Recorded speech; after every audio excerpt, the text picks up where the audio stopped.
Three fires burned tonight.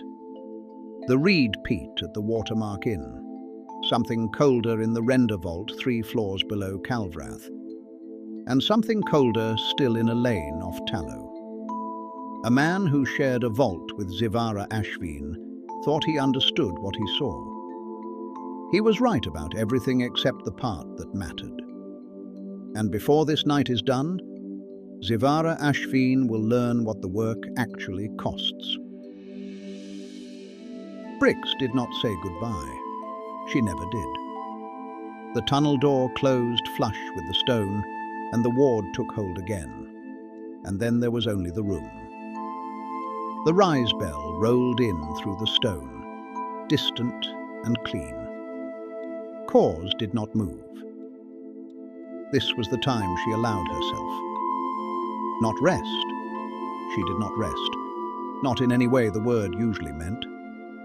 This was the time she let the weight of the coin's affairs settle into her without resistance, absorbing the effects of her causes before she began adjusting them. For 20 years, this discipline had carved a sharpness that kept her alive in rooms where others had met their fate. It was as much a part of her as breathing. She had seen what the weight of unexamined mistakes did to organizations. She had been the instrument of it twice. The Salt Hook gang off the harbour docks had been her first year as a full member. Ship hijackers who had grown fat and certain, who had stopped reading the room they were standing in. Not driven out. Obliterated. The word fit in a way that softer words did not. The harrow she had brought down herself in her 12th year under Goss. A Calvrath operation that had run their shadow trade for 11 years, long enough to believe longevity was safety. Their agents had moved among the reed harvesters on the Saltmere Flats. She had taken them apart in 3 months with 4 well-placed conversations. They had not seen it coming because they had stopped being afraid of the dark. She was not interested in becoming the next lesson. Then the wait this morning had a face. Sereth Vane was in Calvrath. She had known he would come eventually. She had not let herself believe eventually would be now, which was its own kind of mistake. And she had noted it at the time, and not corrected it because correcting it would have required admitting that the truce she had brokered on a ship at sea a decade ago was worth less than the wood the agreement had been spoken over. Goss had shaken hands with Vane. She had made that possible. For 10 years she had called it practical and kept the trade running, and told herself that a live vein-moving cargo in Thalvan was worth more than a dead one, and a war she couldn't afford. This morning she was less certain. 3 missing in Thalvan, 6 weeks of dark. Not silence. Silence was a message. Dark was nothing. Dark was no coin angles, no channels, no word through any arrangement she had built over 11 years of careful work in that city. 3 people she had placed and managed and trusted with the specific trust of someone who understood trust was a tool, not a feeling, and tools could be broken. She did not know if they were dead. She did not know if they had gone over. She knew which man's city they had disappeared into, and she knew he was standing in her vault right now. And the coincidence of those 2 facts was the thing she had been sitting with since the nocturne bell and had not resolved. She wanted to believe it was coincidence. She was not sure she did. Earlier, she had faced 3 people she knew well enough to read, and 1 chair conspicuously empty. She had told them work was paused, a reason given which she rarely offered. Zivara Ashveen required cant proficiency before her next work. Future operations demanded it. Standard progression for an operative being positioned for field work of that kind. Anyone listening would have heard nothing unusual. Goss would hear nothing unusual. Renvar Goss, coin master, the true head of the Bitten coin, dealt in certainties, And the cant was a certainty, a known requirement, a normal expense of developing an asset. She had given them the frame and let them sit inside it. Then she had set Marrick's coin on the table. The notched coin she had been carrying since the morning she made the decision, already pulled and ready, because cause did not hold meetings like this without being ready. She set it down between them without ceremony. Cassell had gone very still. He understood completely and was working very hard not to show what that understanding did to him. His arithmetic was fast. She'd give him that. Dover had absorbed it with flat professionalism. Her pride was the kind that didn't announce itself, which cause had long since learned Dover moved quietly toward her own solutions when no one was watching. Senit had given her nothing. Hands still, face still. The particular quality of a man who had already accounted for the information before it arrived. She was no longer certain she could tell the difference between his discipline and his indifference. What cause had not told them was why that asset mattered more than all of them combined right now. What Zivara Ashveen was pulling from the Tessevar building, the ledger names, the cargo designations, the thread connecting Thalvorn money to Drossmouth manifests, was not just intelligence.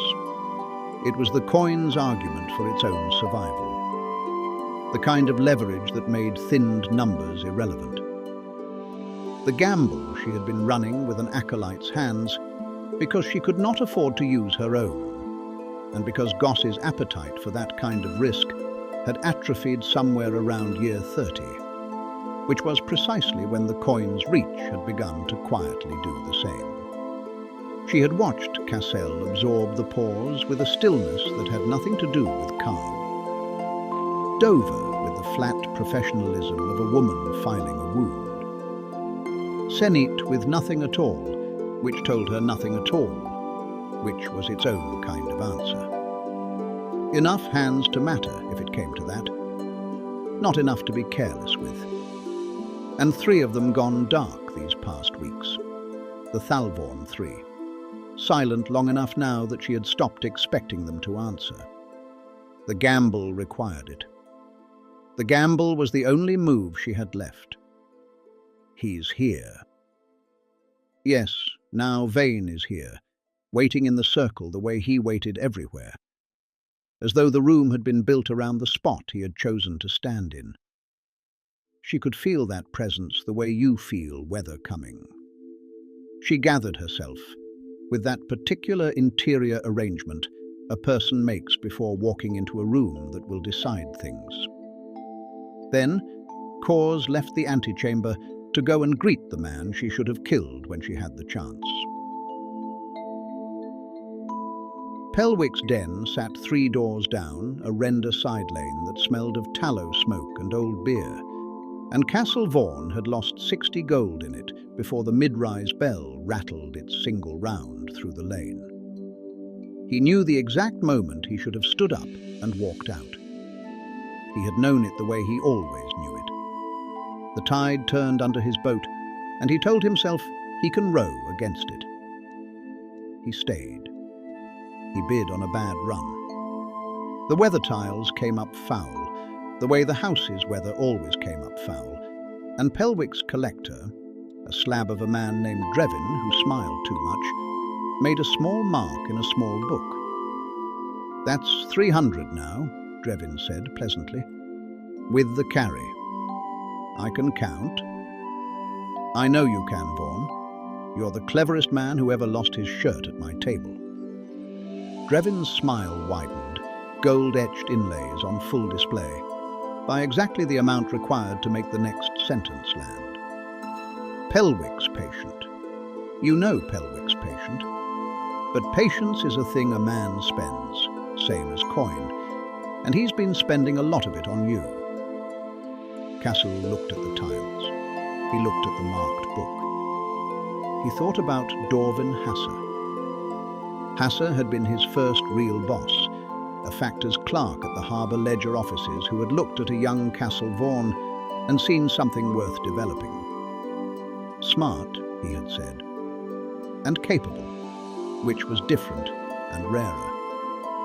He had taken him under his wing the way men of that particular generation did, quietly and without sentiment, through the simple mechanism of trusting him with increasingly difficult work and watching what he did with it.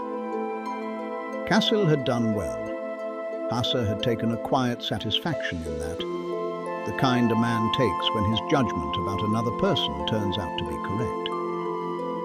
Hasse had sat at this exact table and told him, the night they both lost badly and did not care, that the only honest thing in Calvrath was a bad hand of Deadweight, because at least it told you what you were. Hasse had meant it as a joke.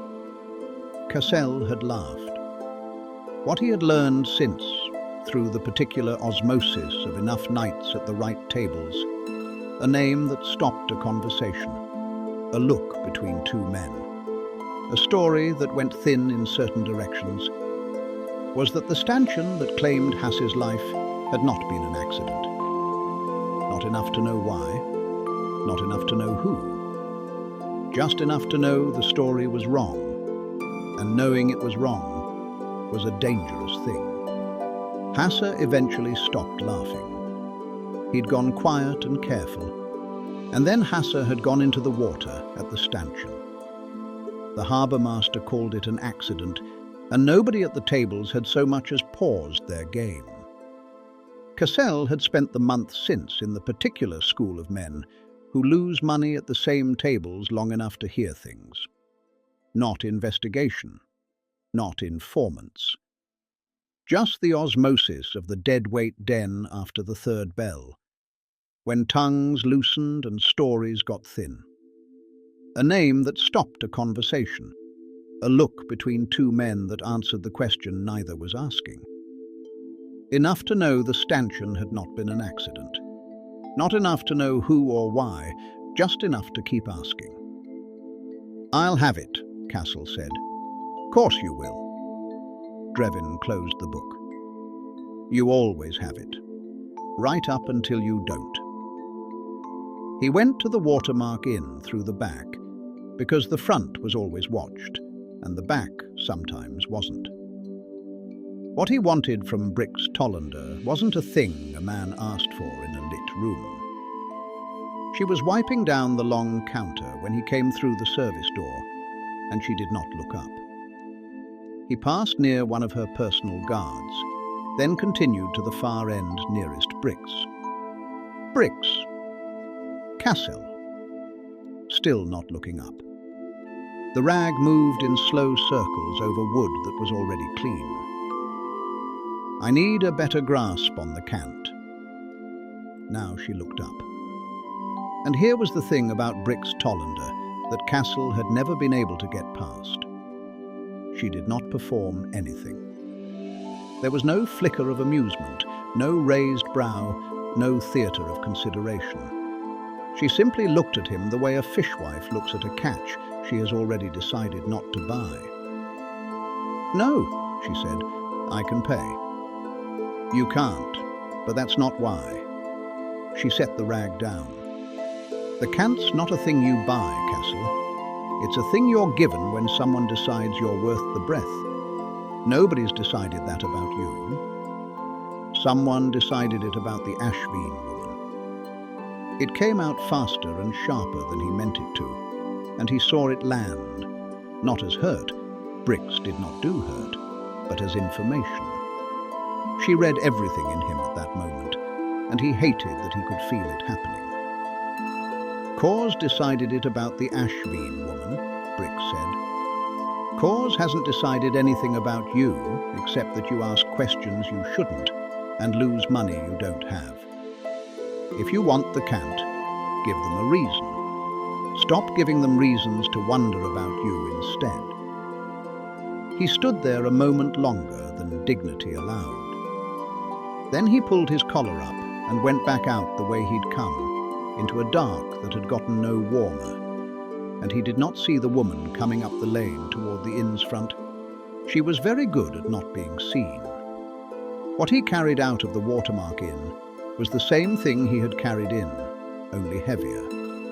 The knowledge that everyone in this city had taken his measure and found him to be exactly what he was. A clever man losing slowly. A question no one cared to answer. A debt with legs. He would find the reason. He would find out what happened to Hassa, and he would put it in front of Cause like a coin on a counter. And then they would see. It was, he had long since decided, his best flaw, that he never could stop reaching for the dangerous thing simply because it was dangerous. He would remember thinking that. Later. For exactly as long as later lasted. Her left leg was worse in the morning, as promised. She tested it, found the pain manageable, and dressed. The bruise had settled into the deep ache of something that would complain on stairs for days.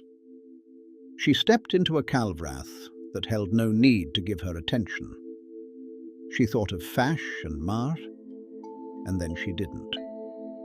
She thought of how everyone seemed to be doing the same things, as if the weirds never appeared. She looked up and down the street. They looked the same. The harbour bells sounded the same. She walked. Halfway down Tallow Lane, a messenger pressed a folded square of grey paper into her hand without slowing. She turned on a dime, half expecting violence. A location. A time. Cause. She pocketed it and kept walking. The time on the note was later. She had the morning, and the morning had work in it. The garnets had to be converted, and the equipment replaced with something made for the work instead of borrowed Chandler's loft wares. She knew the right merchants, not respectable high-side commerce, not low-side desperation, but the narrow middle ground where a question about provenance was considered a failure of manners. The gem merchant worked from a building on the western side of the Render Approach Road. No sign, a bell strung on a rope across the entry, so that anyone who came in rang it. The man behind the counter was about 70 and moved his hands the way men do after decades of handling things worth more than they are. In the corner, a younger man of perhaps 45 sat and did nothing, and did it with the stillness of someone who had been paid to be able to stop doing nothing very quickly. Zivara marked the door, the counter, the corner, and let the old man take his time with the 6 garnets. "Cut in Thalvorn," he said at last. She gave him nothing. He named a price for the 4 she was selling. She named a better one. They met at 200 gold, which she took without expression, though in her own accounting, the stones were worth twice that. The best 2 she sat aside in the lining of her coat, the matched pair, closest in size, colour, and brilliance. The old man had already begun forgetting her. The man in the corner had not, but that was his work, and she did not hold it against him. The equipment merchant stood on the Lowside's better edge, ordinary hardware in front, and the specific kind in a back room that wanted an introduction. The introduction had cost her a bit of goodwill months ago, before she had a name for what she'd need it for. That was simply what merchants did, built the account before the debt. She left with fitted leather under the coat, a plain balanced dagger, a compact grappling hook with the curve cut right, climbing cord, finer tensioning rods, and a leather tool roll to retire the cloth she'd carried since she was 16. She spent more than she meant to, but left satisfied. Stepping back into the grey wharf light, she felt them, the few eyes that found her without seeming to look. A woman who had walked into a backroom shop plain and walked out moving differently, a coat sitting on her in a way it had not that morning. Wharf eyes. They read posture the way she read locks. She let them look, learned the faces without turning her head, and went on. A thing newly equipped, was a thing worth following if a man were the following kind. The crossbow would have to wait. The Fensward double draw was coast-made. 2 shots before a reload, compact under a coat, and not a thing kept on a shelf. She would ask Briggs. She went home, changed into the new leather under the dark coat, checked the collection. The hairpin last. Then she went to the render vault. The vault was lit, the still flame burning in its iron dish at the centre of the circle, steady and unasked. But Cause was not alone. A man stood with her at the far side of the flame, and the first thing Zivara understood, before she understood anything else about him, was that the room had arranged itself around him the way a room does around the most dangerous thing in it. He was not large. He stood easy, weight even, hands loose, and every instinct she owned told her to keep both of those hands in view at all times. Core eyes glanced up to her on the stair, and she lifted 2 fingers without breaking from the man. Wait. Zivara stopped where she was, 3 steps up, in the dark above the flame's reach, and waited and watched. She could not hear the words. They spoke low, the man and Cause, and whatever passed between them was brief. But she could read a room the way her father had taught her to read a ledger, and this room told her several things at once. It told her that Cause, who had never once, in Zivara's short experience of her, given any indication of being anything other than the most composed person in any space she occupied, was being careful, not afraid. Cause did not do afraid any more than Briggs did, but careful, like handling a blade by the flat because the edge is known to her. It told her the man was not coin. He stood wrong for it, too visible, too comfortable being seen. A man who had never in his life needed to be a shadow, because his reputation walked into rooms ahead of him. And it told her, when he turned his head a fraction and found her in the dark on the stair without any apparent effort, that he had known exactly where she was since the moment she descended. He looked at her the way the man in the gem merchant's corner had looked at her, except that the man in the corner had been doing a job, and this man was enjoying one.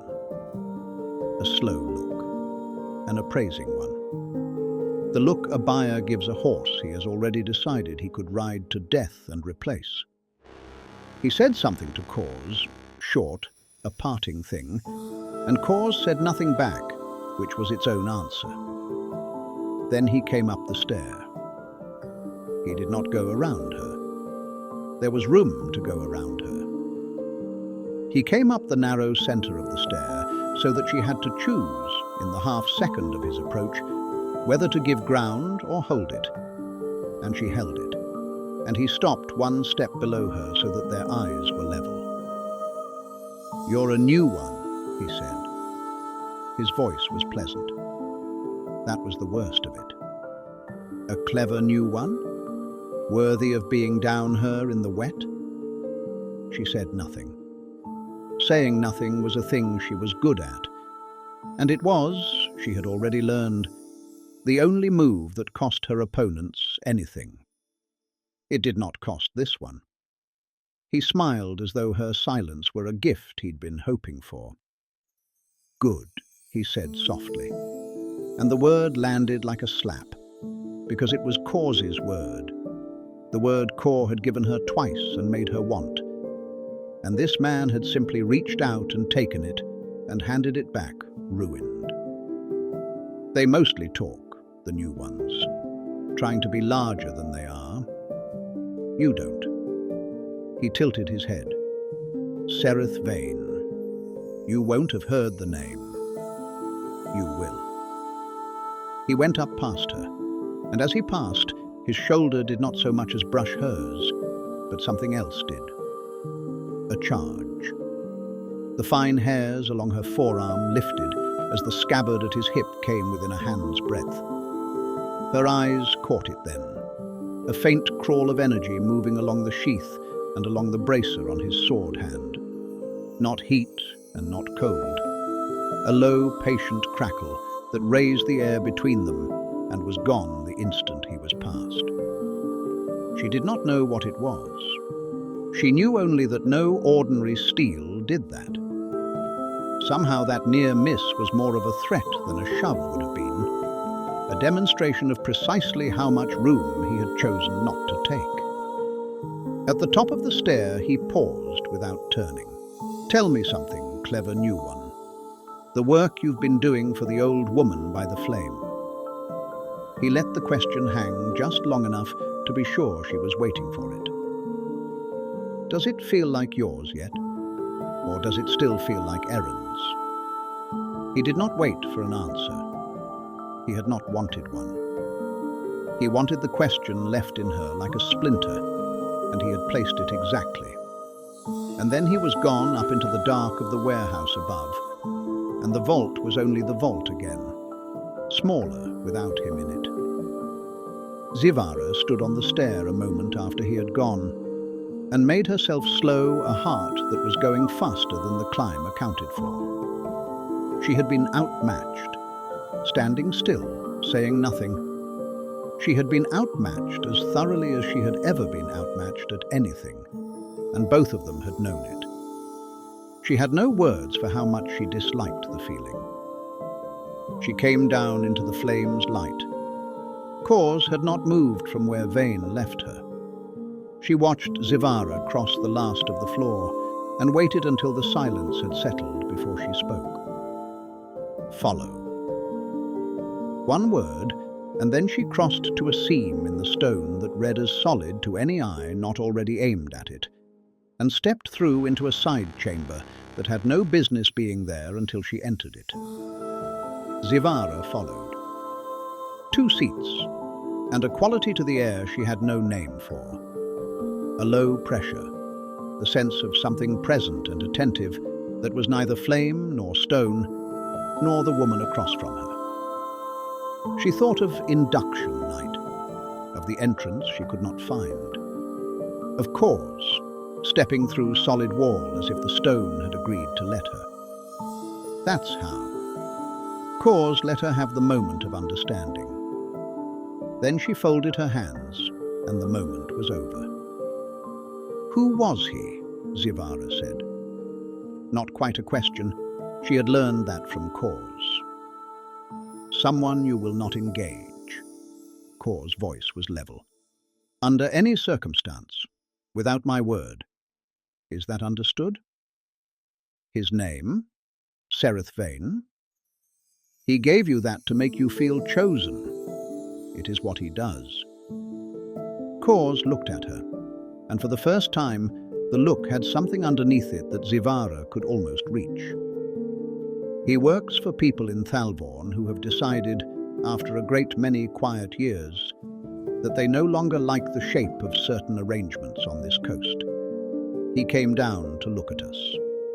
That is all today was. Looking. And the work I've done has made me worth looking at. Cause's eyes moved over her without hurry. The fitted leather under the coat, the new dagger at her hip, the tool roll, the quiet evidence of a woman who had taken the coin's payment and turned it straight into sharper tools. You've been busy, Cause said. She did not soften it. That is no longer entirely a private matter. The looking has started, and it does not stop once it starts. A pause. The chamber held its breath around them. You are good at this, Cause said, quieter now, with an edge that had not been in her voice before. That is not a compliment. Being good is what draws the eye. The more you do, the more you are seen, and being seen on this coast is not free. Remember that the next time you feel clever. She let that settle, then went on, the harder edge replaced by something nearer to plain instruction. Her voice dropped a register, not a threat, a weather report. Your last 2 assignments have drawn notice in Thalmorn. Not attention, notice. There is a difference. Word travels on this coast faster than ships do. Yours had better not travel further. She let that land. I am not warning you about what I will do. I am warning you about what the coast will. Then, the dismissal, lighter. Go to the Watermark Inn tonight. Tell Brix you are ready for a conversation. She will know what it means. Cause rose. The chamber released them the way a held breath releases. Zivara followed her out and did not look back at the wall, and carried Sereth Vane's splinter the whole way up into the evening. Does it feel like yours yet? Or does it still feel like Erin's? She hated that the honest answer was not yet. She hated more that he had known it before she did. She came at the Watermark Inn from the western end of the Render Road, the long way, because the short way ran too near the evening garrison circuit. A street out, she saw Castle Vaughan come out of the inn's back. Not the front, not the lane door the regulars used, but the service exit on the building's blind side. He moved fast, collar up, the walk of a man trying not to be a memory. He turned north at the alley mouth and was gone. She stood still, a breath, something to come back to. Then she went in through the front. Zivara set coin on the bar and asked about the double drawer before sitting. Brix looked at the coin, then at her, running a calculation that had nothing to do with money. There's a maker in Drossmouth. I'll send word on the next caravan. Give it a couple days. Transaction concluded. Zivara picked up her glass and waited. Brix called back without raising her voice. A portly halfling emerged from the kitchen, wiping his mouth and hands, obviously sampling his own makings. He took the bar without ceremony or question. Brix set 2 glasses of Reed peat whiskey on a tray and tilted her head toward the back. Zivara followed her through. The back room was not large and did not try to be. A table of old salt-pocked timber, a few chairs worn to the shape of whoever had last sat in them longest. Along the far wall shelving held the things Brix kept for situations the bar side of the building was not meant to handle. A couple of locked iron boxes, several small vials on the lowest rack, layers of folded cloth that look used, but laundered carefully after. A short blade on a hook that had been there so long the hook had begun to rust around it. A single lamp, no window. The room smelled of tallow and old wool and something faintly medicinal. Whatever happened here, happened without the bar knowing about it. She set the tray down, took her chair, and let the room settle. Castle Vaughan came to me today, she said.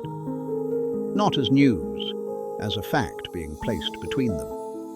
She downed the reed peat in one swoop. He came here because he's jealous. He came because he wants what you are about to receive. That's a different kind of problem than a man with ambition. Zivara said nothing. Accurate. You've carried that coin 3 weeks, Brix continued, shifting. Before that, you were making yourself useful in ways designed to be noticed. She let that sit. I've been watching you since before the coin sent the envelope. You should know that. It landed with more weight than the words carried.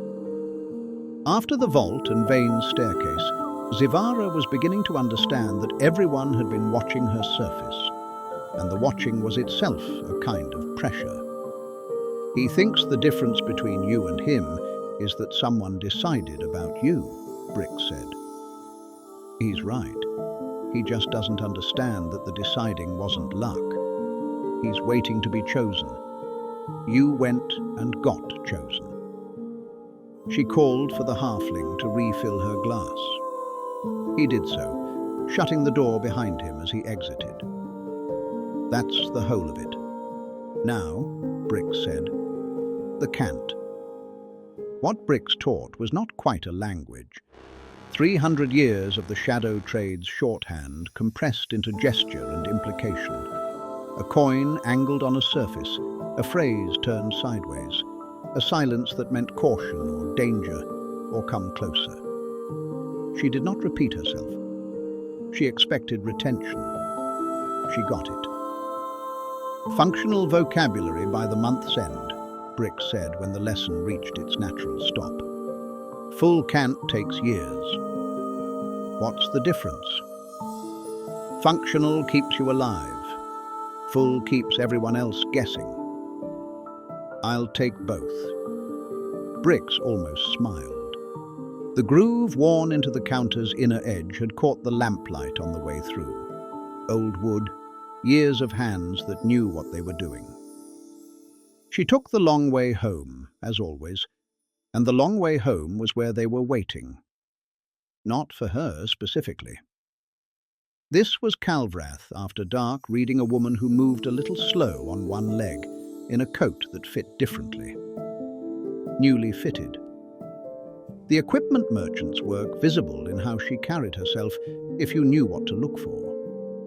The men had looked and found what they were looking for. The first came out of a doorway with a club, the second from the shadow of a cart with a short blade drawn. Neither spoke. They had done this before. Her father's voice, unbidden. Never let them set the count and the ground both. The men had set both. The first swung. She was already moving, forward and left, inside the arc of the club, the new dagger coming up in the same motion. The blade opened his forearm clean, and the club dropped from fingers that had stopped receiving instructions. She did not get the half-second she needed to turn. The second man's blade caught her in the side, low, a sliding graze. The angle pulled at the last moment by poor footing or poor nerve. She felt it the way you feel a coal ember, that first bright instant before the full accounting arrives. She sliced him across the chest in return. Deep. The sound he made was not surprise. It was damage. He staggered, stayed up, would not for long. The first man came again, clubless, both hands, full body weight, the committed panic of a man running on anger. He took her off the bad leg and into the fish crates at the lane's edge. The world went white, wooden and foul-smelling and horizontal. He came down on top of her, forearm crushing her throat, his opened arm leaving heat at her collar, his weight pinning the dagger hand she needed. The world began to grey at its edges. She stopped fighting the weight. Fighting was what he expected, and what gravity would help him beat. She went still the way she had gone still on the staircase, and her free hand moved through the wreckage without urgency until her fingers found the thing. A broken slat, splintered at one end into something that was not a blade and did not need to be. She put it into his jugular. The forearm forgot her throat. She lay still for a moment beneath the settling weight, the darkness at the edge of her vision pulling back slowly. Then she rolled clear, got her hands under her, and came up from the ground coughing, the kind that scrapes the throat raw. The lane tilted slightly as the blood found her head again. Her throat felt like crushed rope. The second man had one hand pressed to his chest and was braced against the lane wall. He looked at her, cursed at her, something low and wet and specific. Then he swung the dagger again, feebly, the arm barely completing the arc. She stepped inside it, retrieved her own dagger from where it had fallen, and finished him cleanly. After he'd fallen, she paused, swooped lower, and looked around. No one else was about. She picked up his blade, too. Plain steel, decent weight. She turned it once in her hand and kept it. The lane was quiet. She stood in the dark and let the coughing work itself out, and made herself breathe until she was the person who could walk through Calvrath again, rather than the thing that had just survived it. She did not go home. She made her way back to the Watermark Inn, one hand pressed to her side beneath the coat, managing the leak as best she could. Not limping, not stopping. Moving in a way that said nothing was wrong to anyone watching, even though everything her body was reporting suggested otherwise. She banged on it until Watermark Muscle opened the door. "Bricks," he said. Bricks looked at her in the back doorway and said nothing. Then she opened it wider and led her through to the back room, to the shelf along the far wall where she kept things not meant for serving. "Coat off," Zivara complied. Bricks worked with the efficiency of someone who had done this before and considered it a tradable skill. She produced a small vial from a locked box, a minor healing draught, the kind that took the edge off without doing the work for you, and set it down between them with a sound that meant something. "This will cost you, hun." "I know." She drank it. The wound stopped insisting quite so loudly. Her throat still felt wrong. While Bricks worked, Zivara turned it over it all quietly in her head. Killed a man with a piece of fish crate. The thought sat there, blunt and factual, and she waited for what came next. What came next was a laugh. Short, audible, surprised out of her. Then the wince because laughing pulled the wrong things. Bricks glanced up, said nothing, kept working. Zivara sobered. Bricks sat back. "You look too shiny out there, kid," she said. "New coat, new gear. It's wearing you instead of the other way around. Anyone looking for a mark read it from a street away." Zivara said nothing. "Learn to wear it like you've had it 10 years. That's the lesson." Zivara paid what she owed for the draft, more than it was worth, less than the advice. On her way out, she set her coin on the counter in the way Bricks had shown her, angled just so, and let the edge nick the groove in the wood as she slid it across. Bricks did not look up from the cloth she was folding. But she noticed. She always noticed. "You may just be what cause sees after all," she said quietly, to no one in particular. Then she went back to her work. Zivara went back out into the night. She took the long way to Tallow Lane, one hand pressed flat against the coat over the wound. Not limping, not stopping. Moving in a way that said nothing was wrong to anyone watching from a doorway, even as everything her body reported suggested otherwise. The stairs at Tallow Lane reminded her of the wound. In the basement rooms, she set the second dagger on the table beside the first. 2 blades now. She looked at them a moment, then unrolled the toolkit and checked each piece by feel in the dark. The hairpin last. The slight bend from the Tessavar lock had come back. She straightened it. The men had set the count and the ground both. She had walked away. They had not. She thought of Vane on the staircase. His question, placed like a blade between the ribs. "Does it feel like yours yet? Or does it still feel like Erin's?" She flipped the Bitten coin once in the dark and caught it without looking. Cold tonight. The lamp out. It did not feel like Erin's, she thought. And if any other gutter rats had been watching from the dark of that lane, they would know better now too. She slept to the satisfaction of having been tested. A man named Sereth Vane has come down from Thalborn to look at what the Bitten coin has been building on this coast. He looked at Zivara Ashveen, longest of all, and he left a question in her she has not been able to set down. In a lane off Tallow, the easy number turned out to be wrong, and a man learned it too late to use the lesson. Zivara learned something too, that the cold, clear thing the work requires of her was already there, waiting, and that it answered when she called without asking why. The fire is patient, the story is long, and the hunger she came here pretending not to have has begun, very quietly, to wake.